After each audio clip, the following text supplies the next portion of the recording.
दोस्तों last episode में हमने देखा था कि एक दूत सम्राट के पास आता है जो कि गॉड का एक ऑफर लेकर के आया था, लेकिन सम्राट उसे ठुकरा देता है। इसके बाद में युद्ध छिड़ जाता है जिसमें 6 स्ट्रॉन्गेस्ट टियान यूनिट्स उस पर अटैक करती हैं, लेकिन सम्राट उन सबका डट करके सामना करता है। ये देखकर कि उसका बेटा वो किंग बहुत ही ज्यादा गुस्सा करता है कि उसके फादर गॉड के अगेंस्ट क्यों गए। तो दोस्तों देखेंगे आज के एक्सप्लेनेशंस में क्या होता है, तो चलिए स्टार्ट करते हैं। दाजी वो गैंग को बताती है कि 600 साल पहले जब चैंग ने जिया राज्य पर हमला किया, वो इमोर्टल फिनिक्स के पास आया जो कि घायल और मरने के करीब था। उसने उसे सॉरी बोल करके उसे बचाने का डिसाइड किया और अपनी सोल उसके साथ में शेयर कर उसे बचा लिया, और इसके बाद में वो जीवन मृत्यु के दोस्त बन गए और उसकी मदद से चैंग ने जिया को हरा करके ये राज्य स्थापित किया।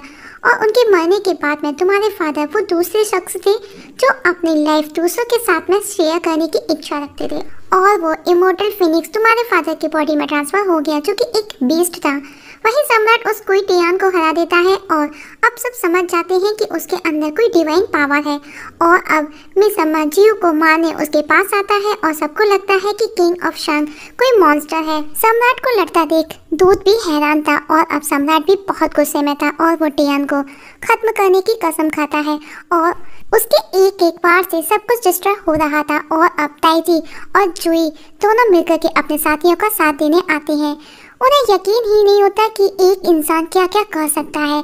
जुई ताइजी को दिमाग से लड़ने की सलाह देता है। वहीं सम्राट के भाई पर भी एक वाइल्ड वल्व अपने असली रूप में आकर जीव पर अटैक करता है और जीव एक एक कर सभी वल्व्स को मारता है। और अब 3 मेजर गॉड सम्राट के सामने खड़े थे उससे लड़ने, ताइजी, जुई और कुई। वहीं जीव को बिना तलवार के लड़ता देख वाइल्ड वल्व्स को मरता देख मिसम्मा भी हैरान था, और आखिर में वो उसे हरा देता है, पर वो वापस उठ करके खड़ा हो जाता है और जीव से बदला लेने लगता है। और अब व्हाइट ड्रैगन की दहाड़ से ऐसा लगता है मानो कोई भूकंप आने वाला हो।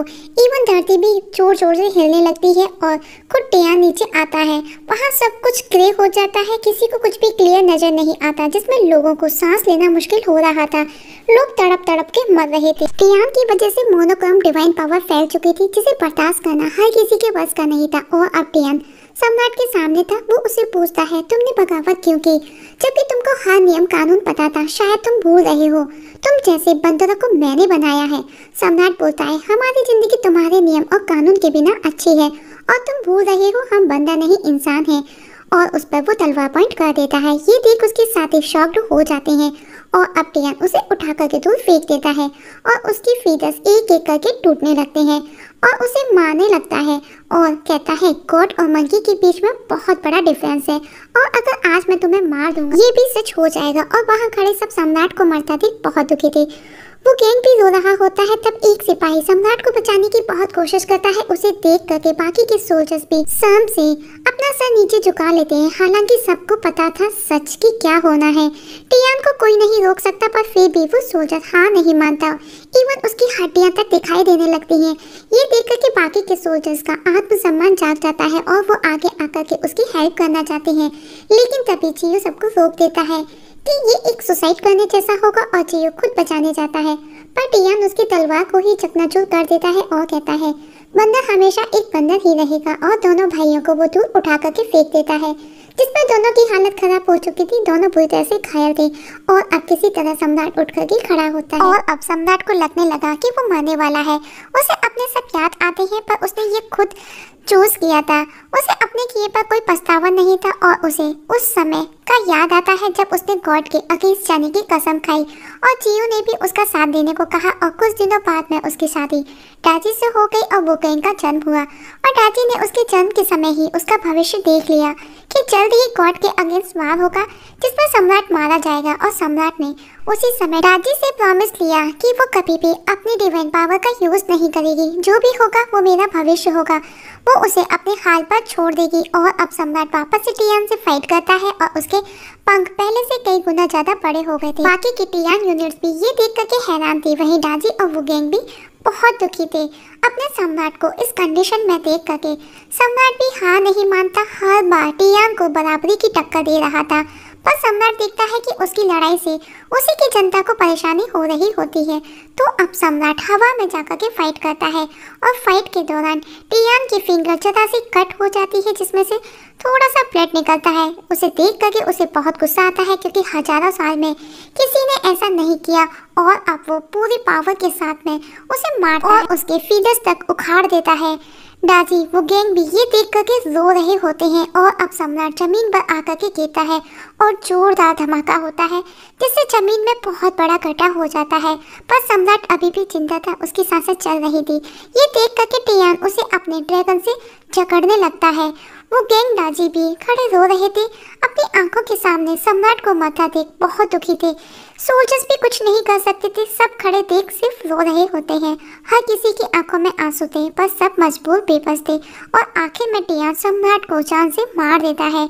कोई कहता है उसकी स्ट्रेंथ वाकई इम्प्रेसिव थी, हमारी सोच से कहीं ज्यादा। पर मैसेंजर ये देखकर कि बहुत खुश होता है। टियान की जीत के बाद भी उसके यूनिट्स के चेहरे पर खुशी नहीं थी, एक महान सम्राट को हराने के बाद भी। सम्राट के मरने के बाद में उसके सोल्जर्स बुरी तरह से रोते हैं। तब वही सोल्जर्स जिसने सम्राट को बचाने की कोशिश की, वो कहता है ऐसे रो करके हमको सम्राट के बलिदान को जाया नहीं करना चाहिए, हमको भी आगे बढ़ना होगा, उन्हीं के जैसे बनना होगा। और अब सब सोल्जर्स मिलकर के उनसे फाइट करते हैं, पर अब सब मीनिंगलेस था। सम्राट की डेथ के बाद में सोल्जर्स भी एक एक करके मारे गए जो के द्वारा। हालांकि टियान ने सम्राट की डेथ के बाद ही बैटल ग्राउंड छोड़ दिया था। वो गैंग भी अपने फादर के लिए बहुत दुखी था, वो बहुत रोता है क्योंकि वो लगभग जीत के करीब थे, लेकिन दाजी उसकी माँ शांत थी। तभी वो गैंग देखता है कि जो उनके राज्य के अंदर आ गया है। वो अपनी माँ को वहाँ से चलने का बोलता है, पर दाजी मना कर देती है, क्योंकि राज्य के बाहर टियान है जो कि हजारों सिपाहियों के साथ अब हमारा जिंदा रहना मुश्किल है। वो गैंग उसे समझाता है बिना कोशिश किए, आप ऐसे कैसे कह सकती हैं, और कहता है कि वो मरना नहीं चाहता, वो जीना चाहता है। जो आदमियों को मार करके औरतों को गुलाम बना रहा था, पर वो गैंग हाँ नहीं मानता और वो वहाँ से अकेला ही जाने लगता है। ये देख कर के दादी जिस टावर पर खड़ी थी उसमें आग लगा देती है। वो गैंग अपनी माँ को ऐसा करने से रोकता है, पर दादी उसे कहती है बिना डर के मौत को एक्सेप्ट करो। पर वो गैंग सर्वाइव करना चाहता था, वो जीना चाहता था, पर दादी उसकी एक नहीं सुनती और उसे ना चाहते हुए उसे अपने हाथ से मार देती है। वो गैंग बहुत रिक्वेस्ट करता है, वो बहुत रोता है कि वो मरना नहीं चाहता, उसे जीना है, पर वो नहीं सुनती, क्योंकि दादी नहीं चाहती थी कि जो उसे टॉर्चर करे और खुद भी उस जल्दी आग में कूद जाती है। और दादी की सिस्टर को भी पता चल जाता है कि उसने सजा के डर की वजह से सुसाइड कर लिया है। तभी हमें वापस से वो गैंग को दिखाया जाता है, ठीक हमारी तरह से। उसे खुद को भी समझ नहीं आता कि वो उसका सपना है या हकीकत। उसकी माँ ने उसे चाकू से मारा, लेकिन उसकी बॉडी पर एक भी घाव नहीं था।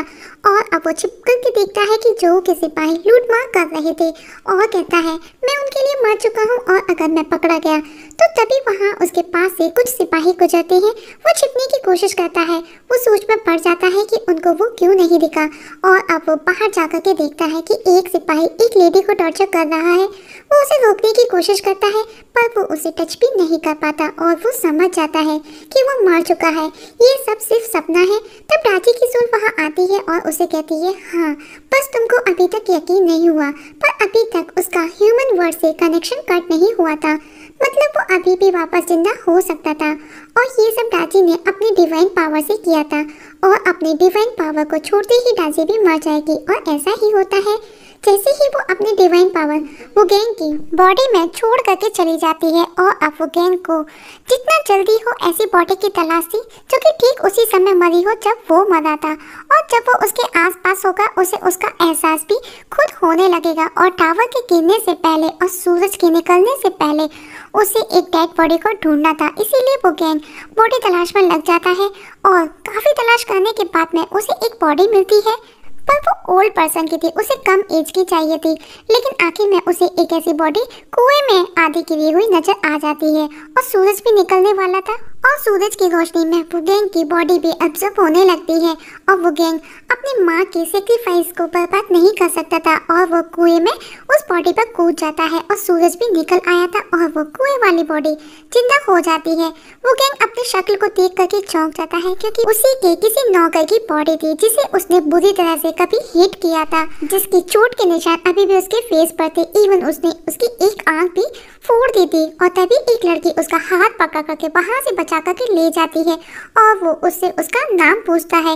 ये सुन वो लड़की हैरान थी और इस जगह हमारी आज की एक्सप्लेनेशंस खत्म हो जाती है। तो दोस्तों देखेंगे नेक्स्ट एपिसोड में क्या होगा, वो गैंग की नई पहचान, कौन है वो लड़की जो वो गैंग को बचाती है, क्या वो गैंग और वो लड़की जो के आतंक से निकल करके बच पाएंगे, देखेंगे नेक्स्ट एक्सप्लेनेशन में। तब तक के लिए नमस्कार दोस्तों। आप लोगों से एक छोटी सी रिक्वेस्ट है, अगर आप इस चैनल पर नए हैं तो प्लीज सब्सक्राइब करना ना भूलिएगा।